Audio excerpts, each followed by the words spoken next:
square was filled with people of all ages and nationalities holding candles and praying for the late pontiff, and many traveled from distant countries to be part of this historic moment.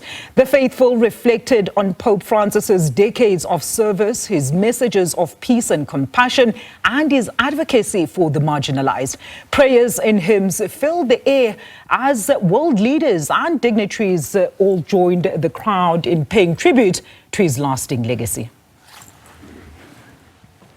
All right, let's take you live now to the Vatican, where our correspondent John Bevir is standing by. So, John, a very good afternoon to you. The main event has now been concluded. Well over 250,000 in attendance to bid Pope Francis farewell with an elaborate set of rituals. Tell us, how is the general atmosphere on the ground now among mourners as well as faithfuls at this stage? Well, I think, of course, it has been a solemn day. It's been a reflectful day, but also there has been some celebration in the air as well, because it's been a celebration of the life of Pope Francis.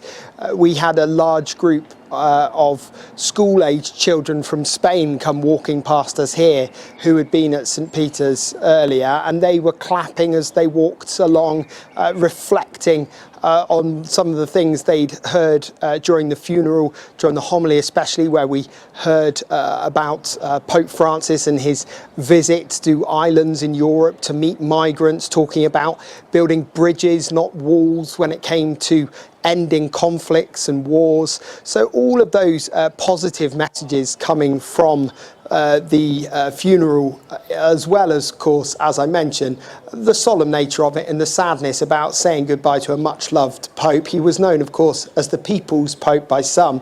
And as you alluded to, people have come from around the world. He was, of course, the first Pope to come from the Southern Hemisphere, namely Argentina.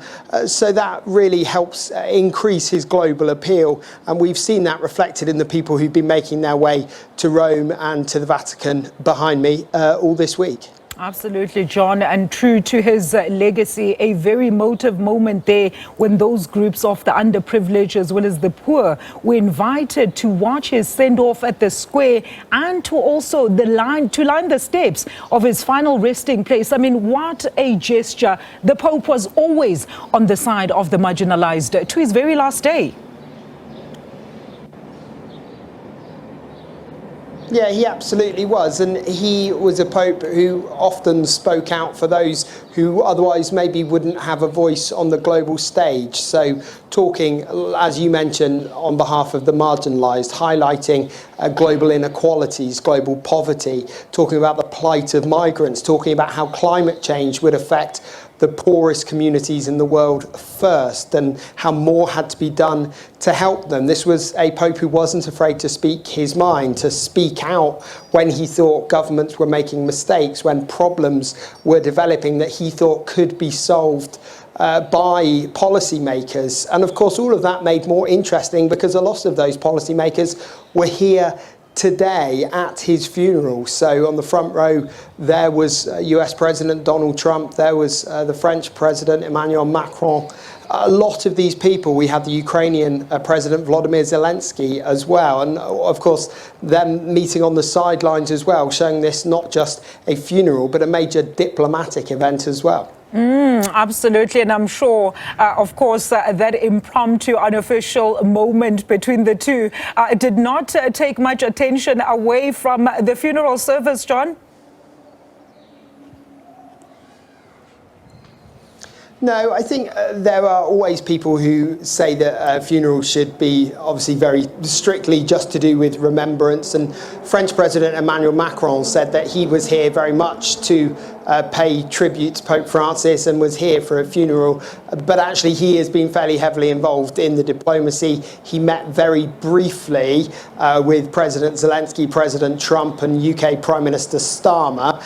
And then separately, after the funeral, away from St. Peters, he also met with Volodymyr Zelensky again. So there has been these behind-the-scenes meetings, but I don't think they will overshadow the funeral. Obviously, for the mourners here, for the faithful, they very much focusing on the funeral, the message from that. It's more the journalists such as myself who are then looking through what's happened here. And actually, we realised that this funeral was a gathering of world leaders, the likes of which we haven't seen for many years. And so that was a chance for all these leaders to get together and talk face to face with them all in the same place. And very interesting. I mean, we spoke about it yesterday, John, about the lengthy list of VIP guests as well as world leaders, as you've alluded to, that were to attend this event. From a logistics and security perspective, it must have been quite a balancing act. How long then will these measures also remain in place? As you are saying, there are some sort of diplomatic sideline talks also taking place at the sidelines of the funeral.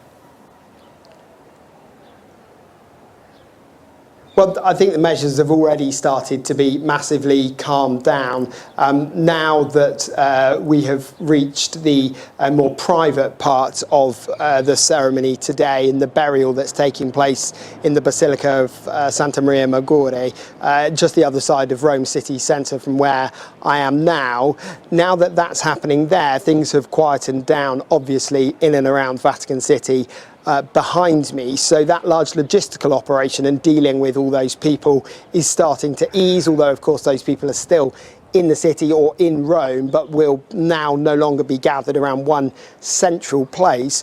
President Donald Trump has already left. He got back on Air Force One, so that second meeting with Vladimir Zelensky that was rumoured to going to happen has not happened, so he's already gone. When he goes, of course, it will make the whole security operation a lot easier, because he really was the #1 VIP. And when the US president in town, he comes with a lot of security as well. So with him gone, things definitely calming down. We've noticed just in the air above us where we are, at one stage today, there was a police helicopter, a military helicopter, and then a military flight doing circles of Rome itself, all part of the security operation.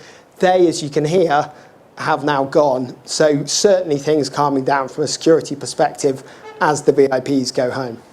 We're going to leave it there, John. Thank you so much for this update. That is John Bevir, our correspondent in Rome, Italy, as we continue taking stock of the aftermath of Pope Francis's funeral.